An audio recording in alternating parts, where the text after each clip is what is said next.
ख़ास तौर पे 8, 9, 10, 11 जनवरी वो एक रजीम चेंज की कोशिश थी बैरूनी साजिश के ज़रिए, जिसमें अमेरिका की CIA और इजराइल का मोसाद शामिल था। देखें जी, 28 दिसंबर को डेमोन्स्ट्रेशन शुरू हुए और वो जायज़ थे, क्योंकि जैसे हमारे भी महंगाई है और मईशत के इश्यूज हैं। 7 जनवरी तक कोई गोली नहीं चली, कोई लाठीचार्ज नहीं हुआ, कोई बंदा नहीं मारा गया। 8 के बाद कुछ लोग आए जो आर्म्ड थे जी और ईरान पाकिस्तान की तरह नहीं, उधर तो चिड़ी नहीं फड़क जी सकती, बिल्कुल उधर तो कोई गोली पिस्तौल आम आदमी के पास नहीं, वो उनके पास क्लाशनिकोव ऑटोमेटिक राइफल्स थे। उन्होंने पुलिस वालों को मारा, 500 पुलिस और आर्मी के लोग तो मारे गए हैं। तो कैसे हुआ? वो तो उन्होंने गोली चलाई और वो साबित भी हो गया। आपने फाइनेंशियल टाइम्स की स्टोरी पढ़ लें जो उसमें आई है, उन्होंने कहा कि ये तो बाहर से हुआ था। तो वो एक कोशिश थी रजीम चेंज की, जो मेरे ख्याल में अल्लाह ताला का बड़ा फजल हुआ है, वो नाकाम हुई।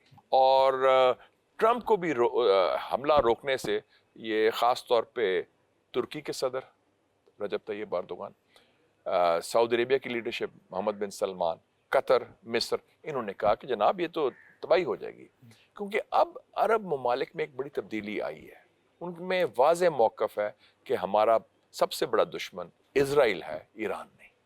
तो ये फ़िलहाल तो मामला रुक गया है, लेकिन ये नेतन्याहू का प्लान बहुत पुराना है और ये कोशिश करेंगे कुछ और गंद करने की तो कोशिश की है, लेकिन बराह रास्त जंग के नताइज उनके हाथ नहीं थे। ईरानियों को भी पता था ये डू और डाई, वो भी तैयार थे कि या आर या पार, ठीक है, और वो तख्त या तख्ता जैसे कहते हैं ना हम, तो वो फिर उन्होंने भी मिसाइल भेजने थे।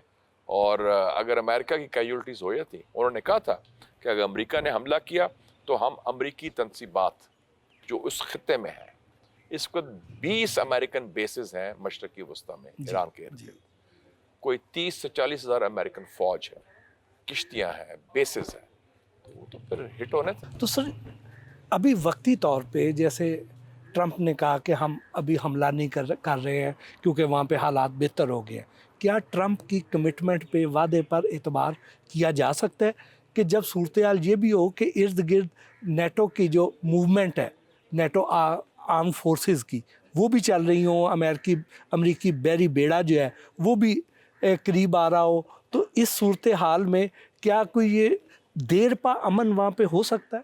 ये ट्रंप, हम उनकी बातों पर ट्रस्ट नहीं कर सकते, बिल्कुल सही कहा, और ना करना चाहिए। वो तो क्योंकि उनका कोई पता नहीं, सलाहियत तो है हमला करने की, सिर्फ नीयत तब्दील करने वाली बात है। मैं समझता हूँ कि जो ट्रंप के इस सिलसिले में ट्रंप के जो फेवरेट फील्ड मार्शल हैं वो रोल अदा कर सकते हैं। पिछली दफ़ा आपको याद है जी जब वो हुआ थी बात, तो उन्होंने खाना भी खिलाया, उनको बुलाया और वाइट हाउस में, और गालिबन हमारी तरफ से जो मशवरा गया बड़ा मुस्बत था कि आप इस किस्म की जंग में ना शामिल हों, इस किस्म के रजीम चेंज ऑपरेशन में ना हो, क्योंकि उसके नताइज इस खत्ते के लिए और आपके लिए बड़े ख़राब हों। और ट्रंप ने वो बात मान ली थी, और जो मेरी इतलात है शायद हमने कोई बैक चैनल रोल भी अदा किया था तेहरान और वाशिंगटन के दरमियान, जिसे कहते हैं ना पंजाबी में सनिया, जैसे अमन और इस्तेकाम आया। तो मेरे ख्याल में ये हमारी तरफ से ये हो सकता है, जो उनके फेवरेट फील्ड मार्शल हैं, प्रेसिडेंट रजब तैयब एर्दोगान हैं, सऊदी अरेबिया के वज़ीर आज़म है क्राउन प्रिंस मोहम्मद बिन सलमान, इन लोगों की बात सुनी जाती है वाशिंगटन में भी और तेहरान में भी। आई थिंक ये वक्त आ गया कि ये रोल अदा करें, कि ये, क्योंकि बुनियादी बात तो है ईरान के न्यूक्लियर प्रोग्राम थी जी उसमें ईरान ने कह दिया कि हम एटम बम नहीं बना रहे, तो अमेरिका भी कहता है कि एटम बम ना बनाए, तो एक बुनियाद तो बन गई ना तस्फिया की। तो मुझे ख्याल है कि अगर ट्रंप वाकई चाहता है नोबेल पीस प्राइज़, तो सबसे बड़ी बात तो अगर इस खत्ते में अमन लाया जाए, ख़ास तौर पे ईरान के साथ, तो मुझे उम्मीद की थोड़ी सी किरण नज़र आती है कि ये मुमकिनात में शामिल है। अगर मुसलमान दुनिया से भी, और जो ईरान के दोस्त हैं जिनके अमेरिका के तरफ भी बात सुनी जाती है, वो अगर किरदार अदा करें तो कामयाबी हो सकती है। तो क्या इस सारे ईरान, इसराइल, यूएस जो सारा कज़िया था, इसमें पाकिस्तान ने कोई अमली हेल्प भी की थी ईरान की? देखिए जी, पाकिस्तान चट्टान की तरह खड़ा था ईरान। मैं मिला था ईरानी सफ़ीर के साथ इधर, डॉक्टर रज़ा अमीरी मुक़द्दम नाम है उनका, बड़े सीनियर बंदे हैं। उन्होंने कहा था 2 ममालिक ने हमारी बड़ी मदद की थी, एक पाकिस्तान دوسرا ان کا سعودی عربیہ. یہ میں پچھلے سال کی بات کر رہا ہوں جو ان کی جنگ ہوئی تھی اسرائیل کے ساتھ 12 دن کی, تو اس میں پاکستان نے بڑا مؤثر کردار ادا کیا تھا ہر لحاظ سے. تو ہم ان کی قسم کی ڈیفنس لائن تھے, اور ہم سمجھتے ہیں ایران بھی ہماری ڈیفنس لائن ہے. جیسے ایران نے 65 اور 71 کی جنگوں میں ہمارے PIA کے جہاز رکھے سارا کی, ہم نے بھی کافی کچھ ان کی عملی مدد بھی. جیسے کچھ عرصہ پہلے ہم یہ دیکھتے تھے کہ ایران کی اور انڈیا کی قربت بہت بڑھ چکی ہے, اور پاکستان پہ وہ دباؤ بھی ڈالتے تھے. ایون گیس پائپ لائن کے معاملے پر بھی وہ ناراض تھے, اور کئی بار ان کے پاسداران انقلاب بارڈر کراس کر کے یہاں آ کے آپریشن بھی کرتے تھے. تو پاکستان کے تعلقات کو بڑے آئیڈیل نہیں تھے انڈیا کے ساتھ, انڈیا کی طرف ان کا جھکاؤ زیادہ تھا. تو اب کیا پوزیشن ہے؟ اب میں انہوں نے کچھ سبق سیکھے ہیں. ابھی حال ہی میں ان کے آئے تھے قومی سلامتی کونسل کے چیئرمین, سیکرٹری رادر, وہ جو ہیں علی لاریجانی صاحب. تو ان سے میری ملاقات بھی ہوئی تھی.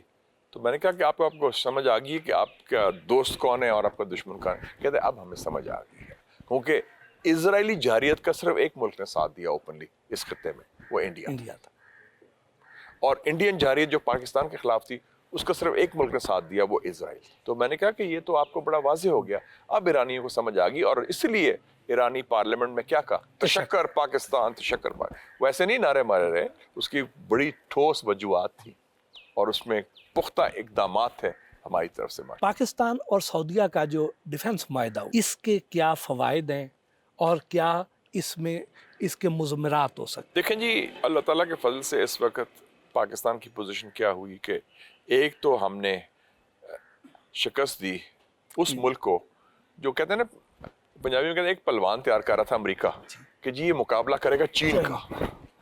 تو وہ جو پلوان ہے اس کو تو ہم نے ڈال دیا کھاڑے میں پہلے راؤنڈ میں ہی.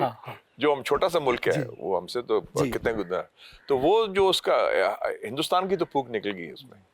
تو اس میں پھر لوگوں نے کہا یار, ٹرمپ نے بھی کہا یہ پاکستانی کا ہے, چھوٹا سا ملک ہے, بڑی جان ہے لوگوں میں, بڑے دبنگ لوگ ہیں, ڈرتے بھی نہیں, اور کہتے ہیں دیکھیے آ جاؤ پھر میدان.